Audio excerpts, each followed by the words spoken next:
Hello everyone, চলে এসেছি আবার একটা মামার বিয়ের রাতের মেনু নিয়ে। তো প্রথমেই ছিল ফিশ রোল আর স্যালাড আর চাটনি।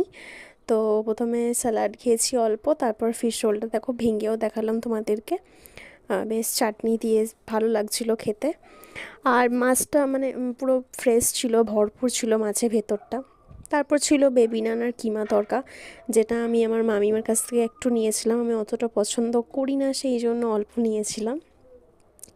আর তারপর ছিল ভাত, ডাল, শুক্তো। তো শুক্তো না, মিক্স ভেজ।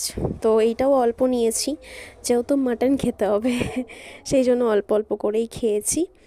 আর তারপর ছিল আবার আবার একটু ভাত নিয়েছিলাম, কারণ ছিল পমফ্রেট মাছ, যেটা আমার ফেভারেট। মানে আমি এতটা ভালোবাসি পমফ্রেট মাছ, কিছু বলার নেই।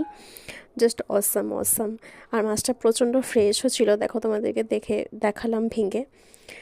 তো ভাত দিয়ে একটু মাখিয়ে খেলাম। তারপর নিয়েছিলাম পোলাও, একটু ভাত রেখেও দিয়েছিলাম মাংসর সাথে খাওয়ার জন্য। আর এখানে না বাটি সিস্টেম মাটন করেছিল, খুব সুন্দর লাগছিল মাটনটাকে দিয়ে খেতে। তো এই দিকে দেখো গ্রেভি দিয়ে একটু মাংস দিয়ে মেখে খাচ্ছিলাম, তোমাদেরকেও দেখাচ্ছি। লিটারেলি না আমার না পুরো জিভে জল চলে আসছে এখন ভয়েস দিতে দিতে। তো যাই হোক, সত্যি খুব সুন্দর খেতে হয়েছিল মাংস ভাত। আর তারপর এখানে দেখো পোলাও দিয়েও একটু খাচ্ছিলাম। সব রকম দিয়েই টেস্ট করা উচিত। আমার পোলাও দিয়ে অতটা ভালো লাগে না, ভাত দিয়েই ভালো লাগে, কিন্তু পোলাও দিয়েও তোমাদেরকে একটু দেখালাম। আর মাংসটা প্রচণ্ড নরমও হয়েছিল। তো তারপর এই যে নাল্লির ভিতরে যে পিসটা থাকে, মানে পিস নয়, নাল্লির ভিতরে যে তেল তেল অংশটা থাকে, সেটা তো সবার খেতে ভালো লাগে। আমিও পেয়েছিলাম একটা। আর তারপরে আবার এক পিস মাংস নিয়েছিলাম। তারপর ছিল ফ্রুট চাটনি, পাঁপড়। আর ফ্রুট চাটনিতে বেদানা, লেবু, আঙুর ছিল।